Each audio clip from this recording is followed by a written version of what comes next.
यह रोमांचक यात्रा हमें पृथ्वी से 300 प्रकाश वर्ष दूर ले जाएगी, जहां हम अब तक के सबसे खूबसूरत प्लैनेट्स को ऑब्जर्व करेंगे।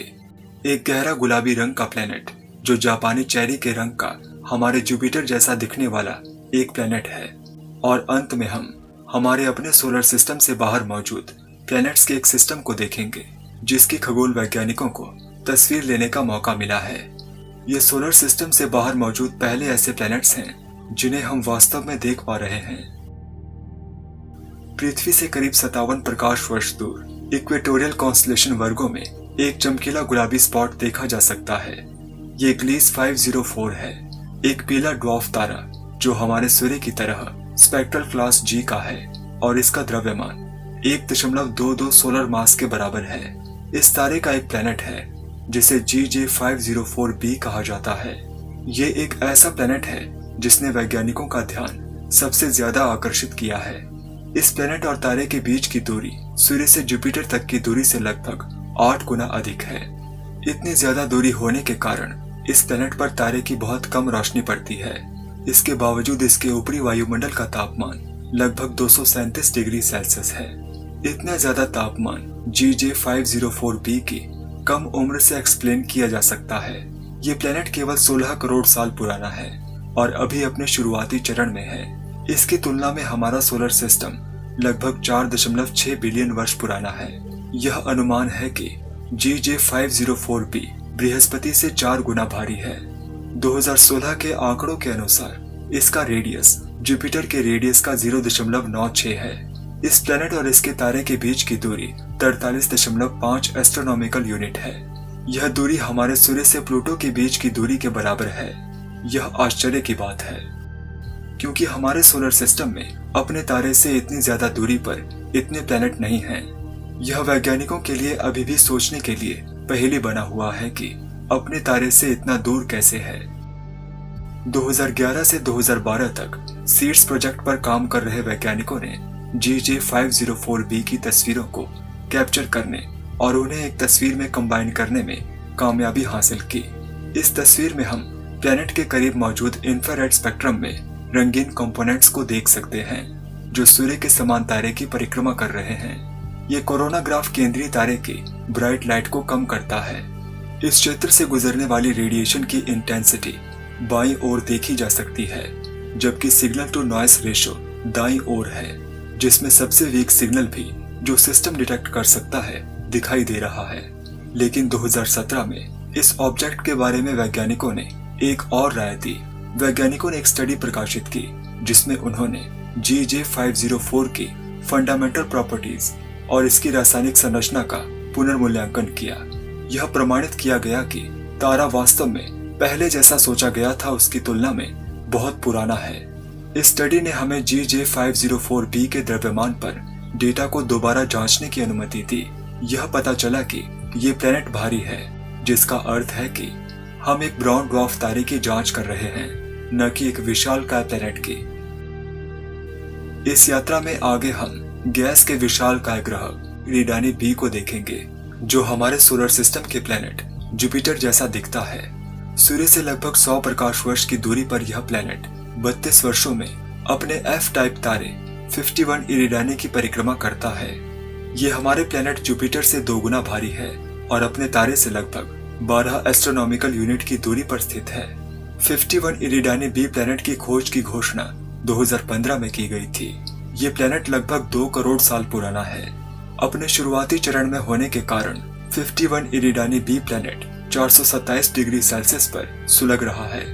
हालांकि ये अभी भी अपने तारे की तुलना में 30 लाख गुना कम ब्राइट है। 2014 में शोधकर्ताओं ने जेमिनी प्लैनेट इमेजर के साथ एक नियर इंफ्रारेड तस्वीर को कैप्चर किया, जिसमें जुपिटर प्लैनेट की तरह 51 इरिडानी बी प्लैनेट को दिखाया गया है। ब्राइट केंद्रीय तारा 51 इरिडानी एक प्लैनेट को दिखाने के लिए तस्वीर के केंद्र में छिपा हुआ है, जो कि बहुत धुंधला दिखाई दे रहा है। जेमिनी प्लैनेट इमेजर एक इंटीग्रल फील्ड स्पेक्ट्रोग्राफ का उपयोग करता है, जो कि एक उपकरण है जो प्रकाश के कई वेवलेंथ को एक साथ लेने में सक्षम है। इस एनिमेशन के बाईं ओर हम 51 इरिडानी सितारे की GPI तस्वीरों में वेवलेंथ के 1.5 से 1.8 माइक्रोन तक बढ़ते हुए क्रम को देख सकते हैं। इन तस्वीरों को 51 इरिडानी तारे से उत्पन्न प्रकाश को कम करने के लिए प्रोसेस्ड किया गया है, जो कि एक धुंधले प्लेनेट को उजागर करती है। इस छिपे हुए तारे के बाईं और दाईं ओर का चमकीला क्षेत्र इमेज प्रोसेसिंग एल्गोरिदम की कलाकृतियां हैं, जिन्हें वेवलेंथ के एक फंक्शन के रूप में उनकी चमक और स्थिति के आधार पर वास्तविक एस्ट्रोफिजिकल सिग्नल से अलग किया जा सकता है। एनिमेशन की दाईं ओर 51 इरिडानी बी का स्पेक्ट्रम दिखाता है कि वेवलेंथ के फंक्शन के रूप में प्लेनेट की चमक कैसे बदल रही है। यदि वातावरण पूरी तरह से ट्रांसमिसिव होता तो वेवलेंथ के एक फंक्शन के रूप में चमक लगभग कांस्टेंट होती, लेकिन 51 इरिडानी बी के केस में ऐसा नहीं है। इसके वातावरण में पानी और मीथेन दोनों मौजूद हैं। ये ऐसा ही है जैसे बृहस्पति की तरह कोई प्लेनेट अपने सूर्य 51 इरिडानी की परिक्रमा कर रहा हो। इसलिए यदि इसके वातावरण की संरचना को देखें तो 51 इरिडानी बी पहला ज्ञात प्लेनेट है जो लगभग पूरी तरह से जुपिटर जैसा दिखता है।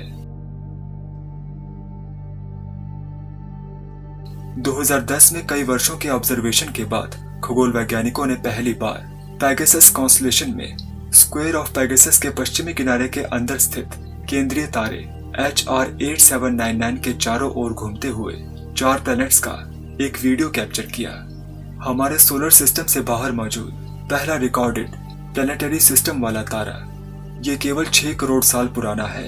यह स्पेक्ट्रल टाइप A5V के मेन सीक्वेंस से संबंधित है और पृथ्वी से 128 प्रकाश वर्ष दूर है। नवंबर 2008 में वैज्ञानिकों की एक टीम ने इंफ्रारेड ऑब्जर्वेशंस का उपयोग करके पहली बार HR 8799 की परिक्रमा करने वाले 3 प्लैनेट्स की खोज की थी। सिस्टम में चौथे गैस से बने विशाल प्लैनेट की खोज की घोषणा 2010 की शुरुआत में की गई थी।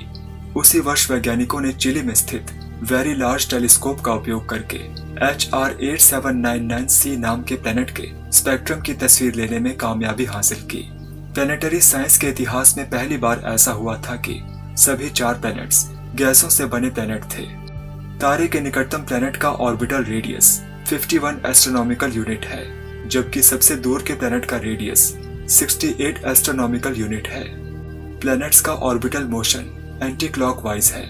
चारों प्लैनेट्स अपनी कम उम्र के कारण अभी भी गर्म हैं। सबसे दूर के प्लैनेट HR 8799b का द्रव्यमान 3.5 जुपिटर प्लैनेट्स के द्रव्यमान के बराबर है और अन्य 3 प्लैनेट्स का वजन 5 जुपिटर प्लैनेट्स के बराबर है। 7 वर्षों तक खगोल वैज्ञानिक जेसन वोंग और क्रिश्चियन मोराल ने HR 8799 सिस्टम में 4 प्लैनेट्स के ऑर्बिट का ऑब्जर्वेशन किया और अंत में वे तस्वीरों की एक श्रृंखला के आधार पर एक यूनिक एनिमेशन बनाने में कामयाब रहे। जेसन वोंग के विवरण के अनुसार प्लैनेट्स अच्छी तरह से एक ऑर्बिटल रेजोनेंस रिलेशनशिप में हो सकते हैं। इस केस में सिस्टम में प्रत्येक प्लैनेट्स का ऑर्बिटल पीरियड लगभग 1 से 2 से 4 से 8 के अनुपात के साथ दूसरों से मेल खाता है। तस्वीर के केंद्र में यह ब्लैक सर्कल प्लैनेट्स को देखने योग्य बनाने के लिए तारे के अंधाधुंध प्रकाश को रोकता है। HR 8799 को एक डिटेल्ड स्पेक्ट्रल रेजोल्यूशन तस्वीर में कैप्चर किए जाने वाले सोलर सिस्टम से बाहर मौजूद पहले प्लैनेटरी सिस्टम के रूप में जाना जाता है, जो उनकी ऑर्बिटल स्पीड की गणना करने और गैस के विशाल फॉर्मेशन के मैकेनिज्म को समझने के लिए पर्याप्त है।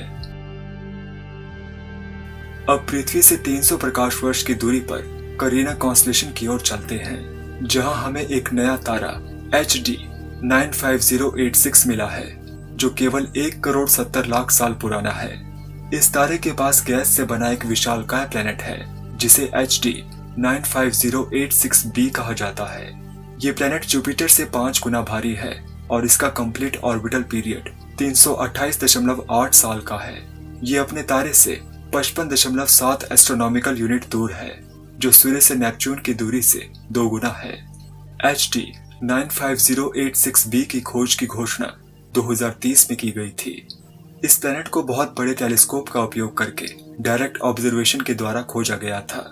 HD 95086b हमारे सोलर सिस्टम से बाहर मौजूद पहला सबसे कम द्रव्यमान वाला प्लैनेट है, जिसे 2012 में HD 95086 के बगल में एक धुंधले पॉइंट के रूप में डायरेक्ट इमेज किया गया था।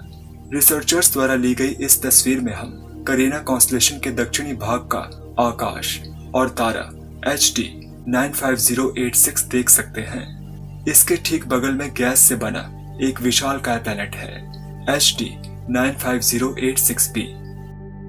HD 95086b और चमकीले केंद्रीय तारे के बीच अंतर को बढ़ाने के लिए एक डिफरेंशियल टेक्निक का उपयोग करते हुए वैज्ञानिकों को एक स्पष्ट तस्वीर मिली है, ताकि धुंधले प्लैनेट की तस्वीर को बेहतर बनाया जा सके। इसलिए तारे को फ्रेम से हटा दिया गया है। हम इस तस्वीर के निचले बाएं हिस्से में चिन्हित इसकी पोजीशन देख सकते हैं। ये नीला सर्कल यदि हमारे सोलर सिस्टम के प्लैनेट से तुलना की जाए तो ये प्लैनेट नेपच्यून के ऑर्बिट के आकार को दर्शाता है। इस प्रकार तारे से इतनी महत्वपूर्ण दूरी पर HD 95086b के फॉर्मेशन पैटर्न का अध्ययन करने से संकेत मिलता है कि प्लैनेट का फॉर्मेशन प्रोटोप्लैनेटरी डिस्क में गुरुत्वाकर्षण अस्थिरता और कोर की एक साथ वृद्धि के परिणाम स्वरूप हो सकता है। शायद इसी अस्थिरता के कारण ये अपने तारे से इतना दूर मौजूद है। यदि थ्योरेटिकली कहा जाए तो कम से कम एक और विशालकाय प्लैनेट तारे के निकट ऑर्बिट में होना चाहिए। यह ध्यान देने योग्य है कि इन सभी प्लैनेट्स की खोज एक डायरेक्ट मेथड से की गई है और ये बहुत विशालकाय हैं। वैज्ञानिकों का कहना है कि इनमें से कुछ प्लैनेट्स नहीं भी हो सकते हैं। इसके बजाय ये ब्राउन ड्वार्फ तारे हो सकते हैं और ये हमें निश्चित रूप से केवल समय ही बताएगा।